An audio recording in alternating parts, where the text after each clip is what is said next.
she very quickly was exterminated, killed in Auschwitz. But she reported saying that all the suffering that she feels, all the anguish that she feels interiorly, she's offering it up for the conversion of her people, for unbelievers, for the persecutors, and also for anybody who does not feel that they have God in their heart. Welcome to the InSpirit podcast from Amoris Christi. Join us as we explore current events and all manner of fascinating topics and explore their connections to Christian living. Hello, everyone.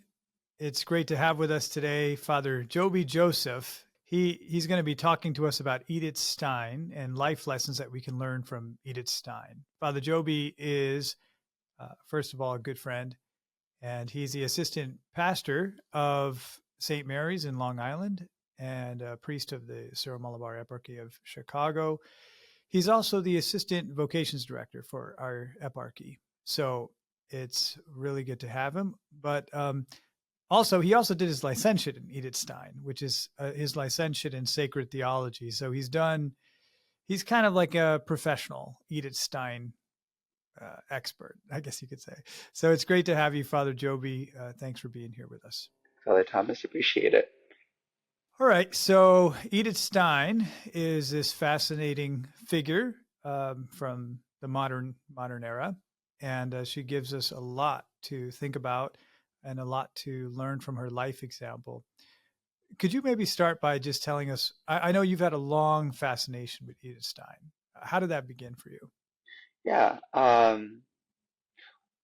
really started to get to know St. Edith Stein. I'm sure she probably prefers to be called St. Teresa Benedicta of the Cross, which is her religious name, but nonetheless, Edith Stein rolls off the tongue a little bit easier.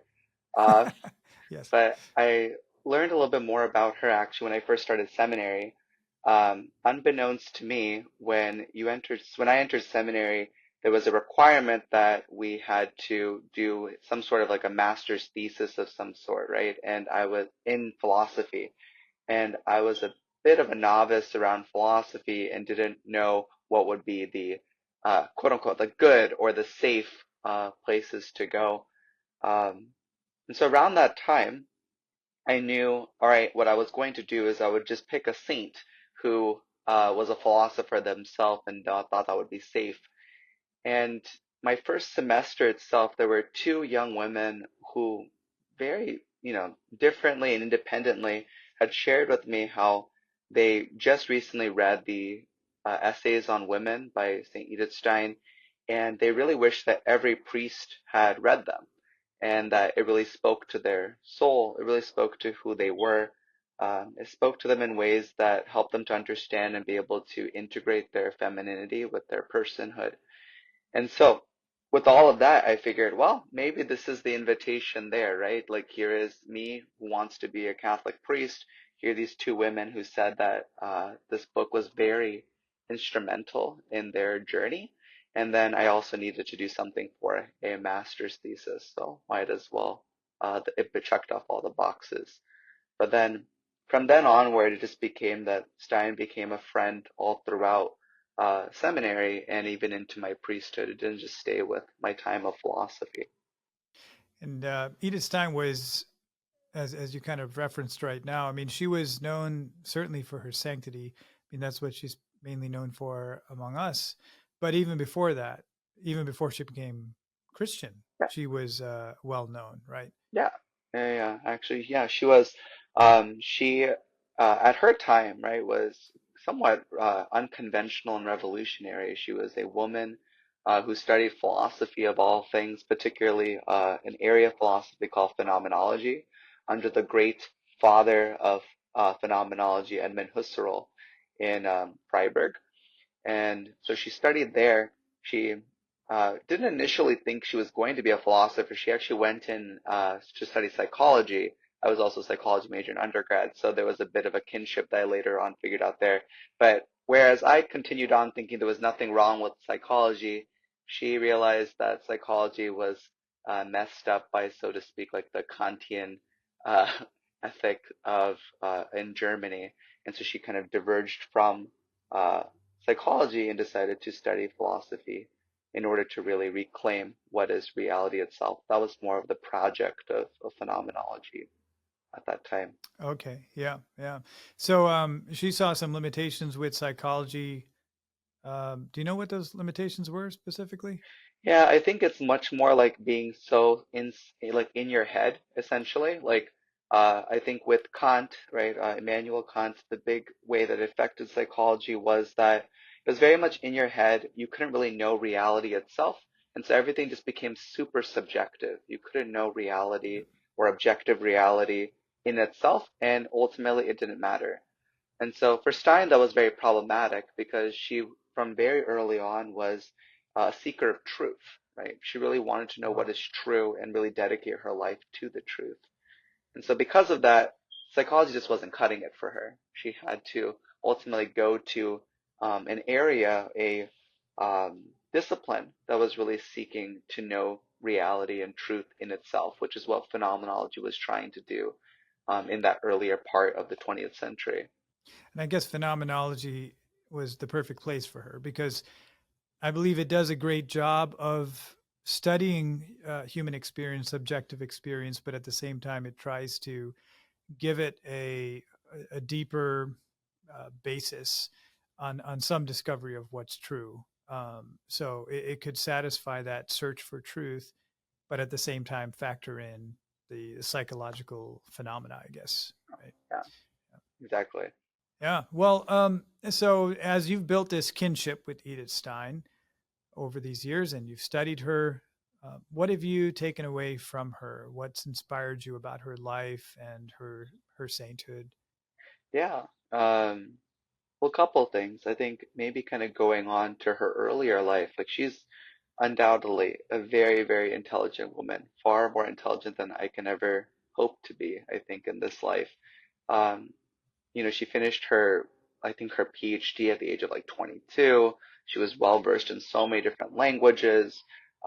She was able to jump between like, these different disciplines, and um, she definitely was just this hallmark intellectual of her time.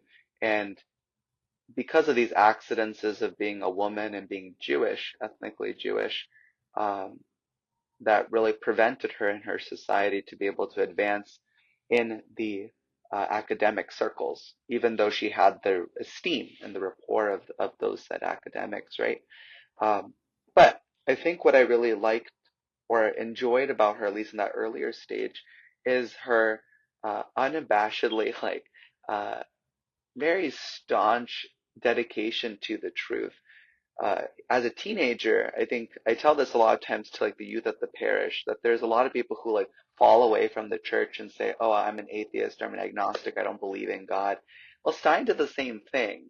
Um, but I think whereas if we're really honest with ourselves, I think we tend to be more agnostic or atheistic because it's easier or it's cool or it's just like, oh, it's the secular thing to do, whatever.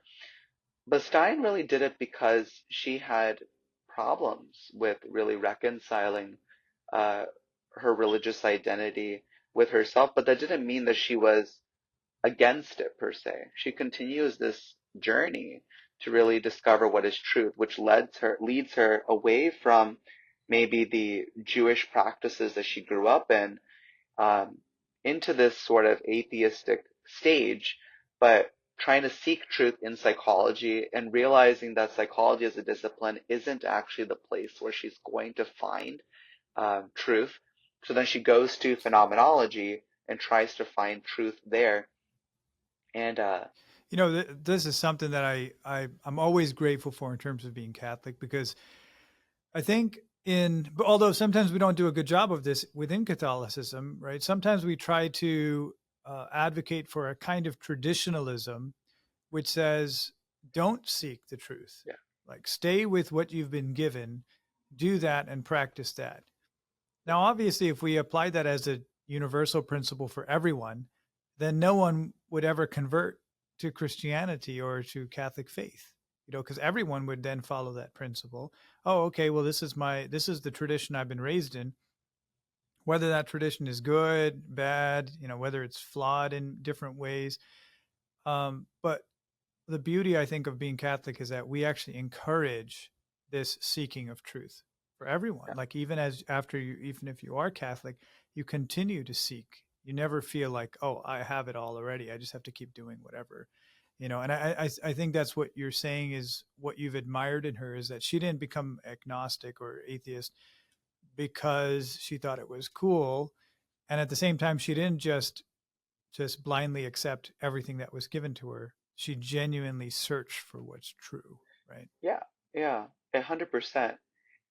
And I think also just when you think of just how intelligent she was, how much or is, how intelligent she is, how um, sharp and all this prospects and whatnot,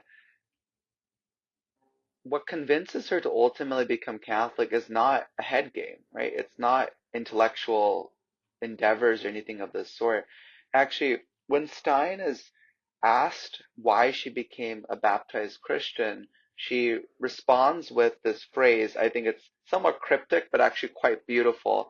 Secretum meum mihi, my secret is mine. And it's a line that's used by a number of saints like Philip Neri, I believe John Henry Newman as well. But secretum meo, my secret is mine. And we can't really pinpoint what exactly it was, but there are moments that Stein circles back to, and she says that these moments are obviously very impactful to her. But she describes, for example, being in Cologne, Germany, and just walking the streets, doing kind of the normal, mundane, monotonous things that you do, just walking the streets, shopping, whatever. And then she sees the beautiful cathedral and she decides to walk in. And when she decides to walk in, she's seeing this as some sort of like historic architectural feat of some sort. And she just sees this ordinary woman, this peasant woman with her grocery bags and whatever else, just going in and communicating, like just praying, right? And this was shocking to her. Like, why in the middle of a weekday is this woman going in and just dropping her bags and seeming to find rest in this place? That was extremely shocking to her, right? She also had a friend uh, who was recently widowed, right? Her husband was killed in, I believe, in a war of some sort, and this woman was a Lutheran. And Stein was just so shocked as to why this woman is not in like hysteria or just completely like just broken by the fact of just losing her husband, but she somehow has this hope that's enduring or preserving her in the midst of this very tragic and sudden loss. And then finally, I think the tipping point, which I think is really the tipping point, but I can't say that it was the definitive point, right? Or the only point, rather, is that Stein was bored one day at her friend's place and she decides to just peruse their library as one does. And she finds the book of the autobiography of St. Teresa of Avila. And she decides to make this some gentle reading or some light reading before going to bed. And so she proceeds to read this book, which is, I've read it. It took me several sittings. And it's also, Teresa just kind of goes all over the place describing all these things about prayer and her life experiences and whatnot. But Stein reads this whole book in one night. And then she reportedly, at least legendarily, says that she says, this is the truth. And very much when she finishes the book in the morning, she decides she has to be a baptized Christian. Wow. So there's her openness to the truth is actually multifaceted. It's like there's the more intellectual side of the pursuit, and but then there's this openness to experience, and she's receptive to the witness of others, right? Like this lady that you described in the cathedral, who I guess what's cool there is that that lady probably has no idea Yeah. the kind of impact that her time of little pause of prayer has had on another soul. It's really incredible. And then this grieving widow, who's a woman of faith, and I happen to know a little bit about um, her husband, the one you mentioned that died, because his name is Adolf Reineck. And Yeah. I actually did a little bit of research on him. He was a phenomenologist as well. So they were colleagues, and he was maybe a little bit of a mentor to her in some ways from an academic point of view. But she stays with them. She sees the way that, in some ways, Reinach's wife was consoling Edith Stein, Yeah. because she had so much faith that she was actually able to console Edith Stein. Yeah. And I think so. Just like that, to be able to see truth, as you rightly pointed out, it's not just an academic pursuit at all. I mean, that would be a great reduction of life, but it's like truth in the broad sense, Yeah. in the fullest sense, so that when she reads Saint Teresa of Avila, she's able to recognize there that, wow, like this is truth. What she's reading is truth. Yeah. That's amazing. Yeah. Yeah. No, Yeah. definitely. And I have a great love for Teresa of Avila, but one thing I think that I find to be so um, interesting about these two women is that Teresa of Avila was not formally educated, right? Like she wasn't formally educated, she wasn't lettered, and so there's something very, uh, very telling. I guess is putting it very lightly. Something very telling that here is this very lettered, educated, intellectually gifted woman, Edith Stein, and how she says that there is a wisdom, a truth, a knowledge that Teresa of Avila has that she does not have, right? And where else could Teresa of Avila got that other than from God himself, right? So Stein's able to pick up on that and say that here's something I can glean from this woman who maybe in the worldly sense of of knowledge, she wouldn't have been able to really teach anything. And when you're somebody of such great stature, as Edith Stein was at that time, like professionally as a philosopher, to have that interior humility, Yeah. I think is really inspiring. Yeah. Yeah. So that's kind of her initial conversion Yeah. and journey to Catholic faith, and then she decides to become a Carmelite nun. And then she continues her intellectual work, but she also starts to become quite the mystic. Is that fair to say? Again, I'm not as familiar with her work, but I know she's written some things um, about suffering and maybe writings that might be considered more in the mystical tradition. I would think so. I would say that's fair to say. She definitely tries to find this sort of this integration or this synergy between the intellectual life and the Carmelite mystical tradition, right? In many ways, I was just talking to a friend about this recently. The Carmelites don't have a lot of like intellectual giants, and so I think it became sort of a project of Stein, but also a project of maybe her superiors to say, here's this woman who is very intellectually gifted. How do you bring about the rigor and sort of the stature of their great saints? So John of the Cross, really bringing, how do you bring John of the Cross in dialogue with phenomenology or with the Thomistic intellectual tradition, which is very much the in vogue at the time, or very much like the dominant theological system. So how do you bring all these things together? But all the while, I think Teresa of Avila says this very much, that mysticism is not necessarily like levitating in the air or having these very like supernatural sort of gifts, right? But mysticism is truly being able to live the ascetical life with discipline and with great fervor, right? With great love. And that's something that I think Stein very much encapsulates, right?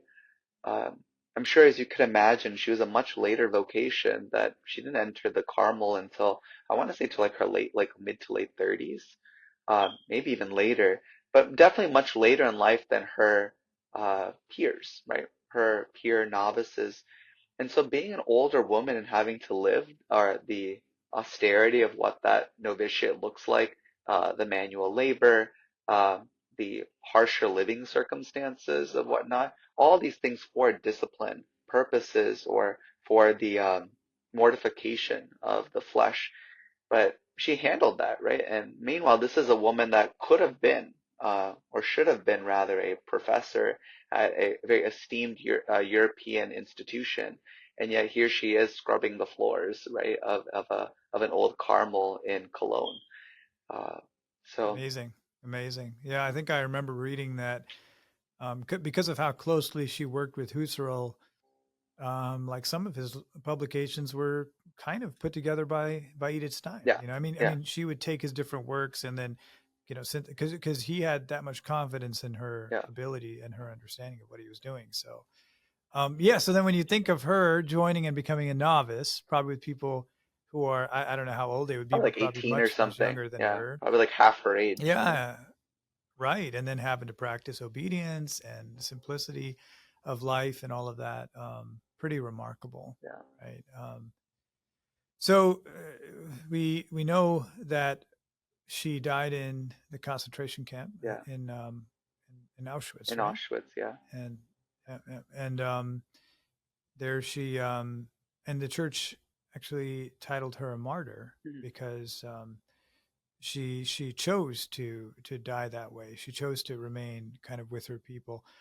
Is there anything that we can draw or that has touched you in terms of the circumstances of her final act of love? Yeah. Yeah. No, definitely. Um, so I think as the Third Reich is getting much more, has gained a lot more traction, has a lot more power in Germany. It wasn't safe for Stein to remain in the Carmel in Cologne. So her sisters had actually moved her to Echt in the Netherlands, which was a little bit safer at that time, right? Because it was still somewhat in the out of the dominion of the Third Reich. But well, a couple of things, right? One is just the fact that she um, I think just this is what I love, her tenacity. So she did write letters, right, to the Pope, saying that she wants the church to speak out against the crimes of the Third Reich.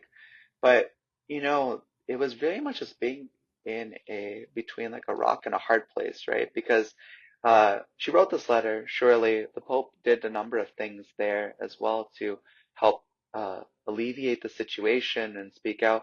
But for example, even in her own life, the Dutch bishops, right? So where she is in Echt, the Dutch bishops actually spoke out and wrote a letter. And as retaliation, the SS goes in and decides to uh, take all of the converts, Jewish converts to Catholicism, and take them immediately to Auschwitz, one of them being Stein Wow. herself, right? So that's where I think it was a very dark, I think just kind of like a very dark and seemingly hopeless, it's never hopeless, but seemingly hopeless time because whatever you do, uh, how is this all going to resolve, right? So here are the Dutch bishops who speak out, and as sort of retaliation of that, even Eck is not safe anymore. So the sisters definitely tried to get Stein to go to the US to have her be free there, safe there.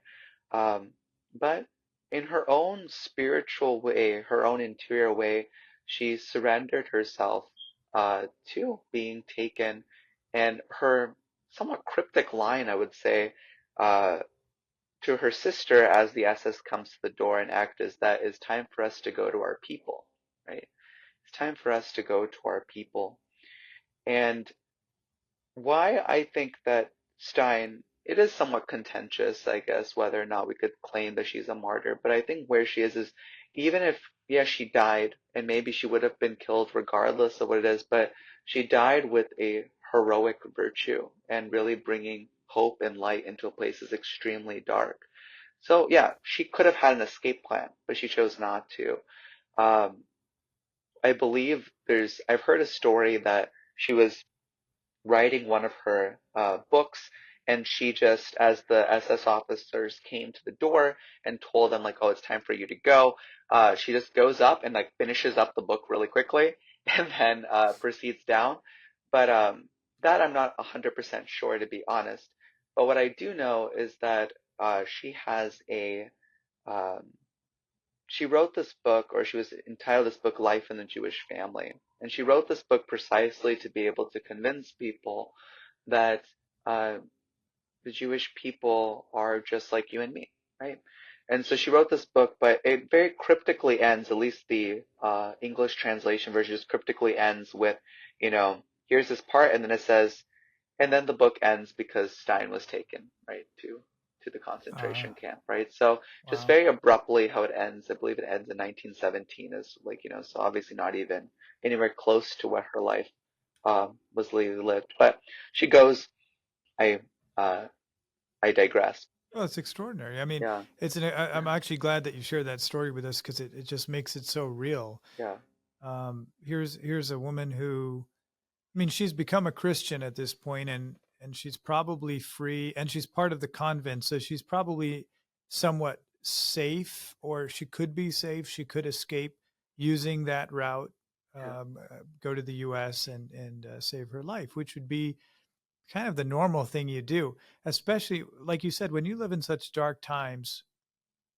It's very hard to find a path of heroism. It's not clear at all because, like, for what happened to the Dutch bishops, which, thank you for sharing that. It's very, it just kind of exemplifies how difficult it is to live out faith during such dark times yeah, because you do something like that and you say, well, it's our duty to speak out. But then there's all of a sudden, all of all of these people end up getting killed as a consequence of that, and so it's not clear yeah, how to show heroic virtue. yeah, But I believe that the Lord led her to make that choice to say that she wanted to stand with her own people, with her ethnic roots, yeah, and choosing to stay there, knowing that she'd be identified as a Jew and potentially at risk of being thrown in the concentration camp.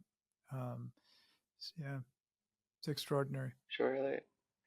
There are these witnesses, right, survivors from Auschwitz who then report and say that, there was this older, religious nun who, while all the mothers in the, in the cargo trains that are going to Auschwitz, that while all the mothers are like crying hysterically and thinking about the fate of them and their children, here was this nun that would be brushing the hair of the children and playing games and singing songs to them and trying to bring uh, light into this very extremely dark, dark place. And here was this nun that when they were being sorted, in Auschwitz itself, um, she was an older woman. She wasn't going to be able to do the manual labor or any of that stuff. She very quickly was exterminated, killed in Auschwitz. But she reported saying that all the suffering that she feels, all the anguish that she feels interiorly, she's offering it up for the conversion of her people, for unbelievers, for the persecutors, and also for anybody who does not feel that they have God in their heart, right? And so all that Wow. pain and anguish, she was Listen. offering it up for those four groups of people. All the while, externally, very much trying to bring hope and light into a very uh, terrible sort of a place.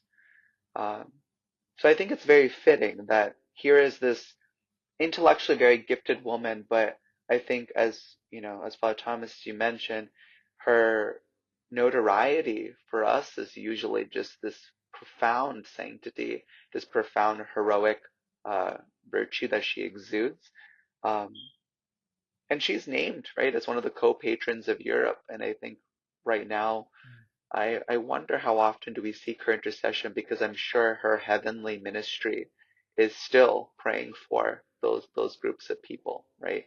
For those who don't believe that God is in their heart, for the persecutors, um, and for those who, are being unjustly persecuted, as well as the Jewish people, right?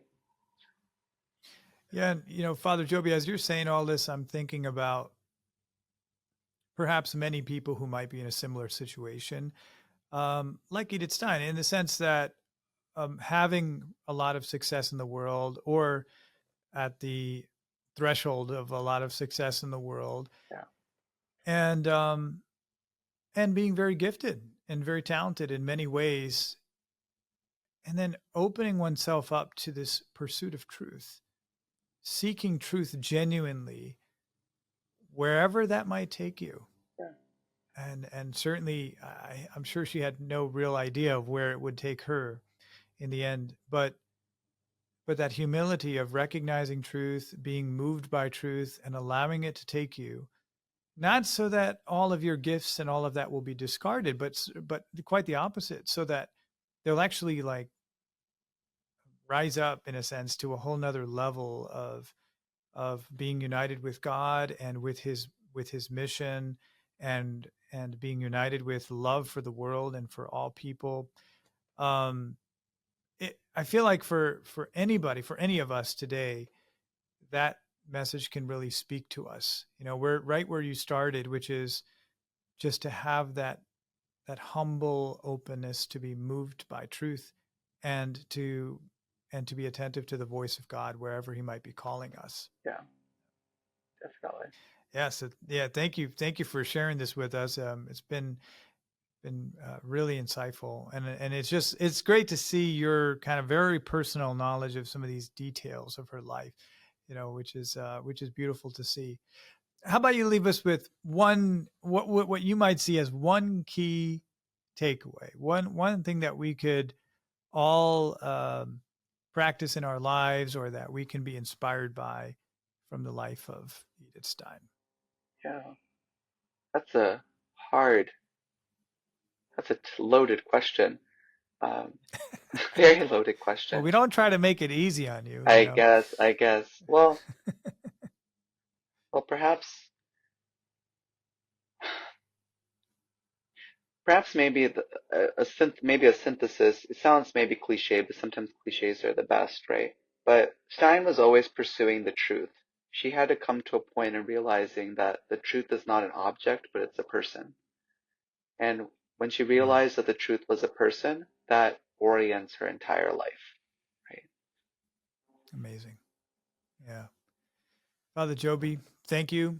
It's a lot of fun chatting with you, and kind of tapping into everything that's inside your heart and mind. So thanks for being here with us. Thank you. God bless you. Thank you for joining us on this episode of the InSpirit podcast. InSpirit is an initiative of Amoris Christi, an apostolate dedicated to lay spiritual formation. For more information and to keep up to date, you can visit our website at amorischristi.org and follow us on social media.